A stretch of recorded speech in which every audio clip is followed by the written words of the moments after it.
Mr. Speaker, let me say that I was down in Stewart Island recently and the place was packed out. And the reason it was packed out for the member for Invercargill, benefit, is that down there they are in the top export bracket in New Zealand. I'm sorry to interrupt the honourable member. The time for this debate has expired. Point of order. Point of order. Time for this debate has expired. I said point of order. Point of order. That means you sit down while I give it. All right? You will sit down. I want my point of order, though, won't I? You sit down. Yes. Now, this is a 7-hour debate. The time for this debate has expired. Now, point of order. The right honourable Point of order, Speaker. It's not unusual when you're going to have a frame debate like that you have so many speakers or the time limit. That's why. Hang on. No. That's why we objected to this process in the first place. I made it very clear in a point of order in this House. Now, my point is, surely one would have the courtesy of finishing their 5-minute speech. No. In this House. The member will sit. Well, that's why we're going to oppose this sort of crap in the future. The member will sit. Order. Order. The 7-hour time limit was determined by the Business Committee. I'm on my feet and I'm going to explain the position. Let me explain. The Business Committee determined that this would be a debate of 7 hours. There would be 84 5-minute calls. As I explained earlier, if all those calls were not taken or the time for those debates was not expended, then there were extra calls allocated. The 7 hours is now up. That's the end of the matter, and I intend to put the vote. The Business Committee made... I'm on my feet. The Business Committee made this determination. You have a member on the Business Committee who would have... Order. Points of order taken silence. New Zealand First has a member on the Business Committee, and that member would have been able to put their case at the time, and that is what has been resolved, and that's the process that we're now following. I intend to put the vote. Point of order. If the member is trifling with my decision... I'm having a point of order, Speaker. That's within standing orders. Can I please put it? The right honourable... It's a fresh point of order, and it's this. Were there 84 5-minute speeches? That's not my point. The point is that this is a 7-hour debate, full stop. The question is that the reports of the committee relevant to internal affairs, government relations... Order! We're having a vote. The question is that the reports of committees relevant to internal affairs and government relationships, arts, culture and heritage, defence, finance and revenue, internal affairs, Maori affairs, Pacific Island affairs, Prime Minister and Cabinet, security intelligence, services for Parliament, sport and recreation, state services, statistics, treaty negotiations and women's affairs be noted. Those of that opinion will say aye. To the contrary, no. The ayes have it.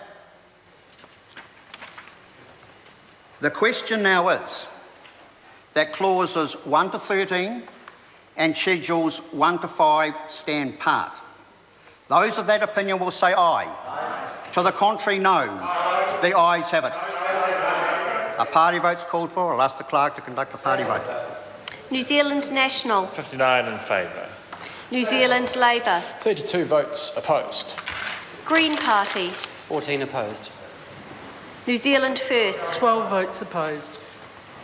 Māori Party. 2 in favour. ACT New Zealand. 1 in favour. United Future. 1 in favour.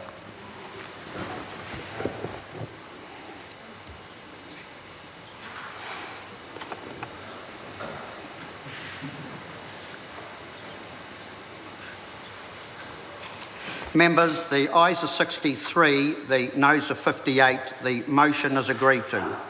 I report the Appropriation 2014 Confirmation and Validation Bill without amendment.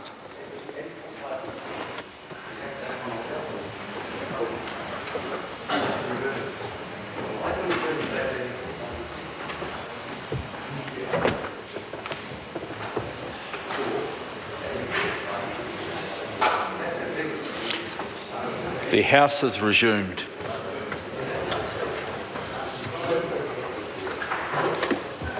Mr. Chairman. Mr Speaker, the committee has considered the Appropriation 2014 Confirmation and Validation Bill and reports it without amendment. Mr Speaker, I move that the report be adopted. The question is that the report be adopted. Those that are of that opinion will say aye. To the contrary, no. The ayes have it. The bill is set down for third reading forthwith. The Honourable Jonathan Coleman. Mr Speaker, I move that the Appropriation 2013-14 Confirmation and Validation Bill be now read a third time. The question is that the motion be agreed to. Those who are of that opinion will say aye. To the contrary, no. The ayes have it. The ayes have it. A division called for. The clerk will conduct a party vote. New Zealand National. 59 in favour. New Zealand Labour. 32 votes opposed. Green Party. 14 opposed. New Zealand First. 12 votes opposed. Māori Party. 2 in favour. ACT New 1 Zealand. in favour. United Future. 1 in favour.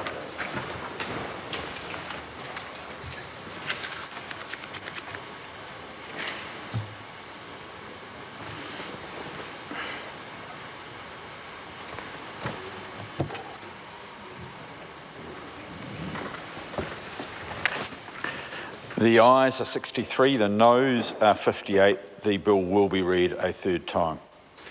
Appropriation 2013-14 Confirmation and Validation Bill, third reading. I call on Government Order of the Day number 2. Social Assistance Portability to Cook Islands, Niue and Tokelau Bill, second reading. Mr Speaker. The Honourable Anne Tolley. Mr Speaker, I move that the Social Assistance Portability to Cook Islands, Niue and Tokelau Bill be now read a second time. Mr Speaker, this bill seeks to provide greater pension flexibility for people who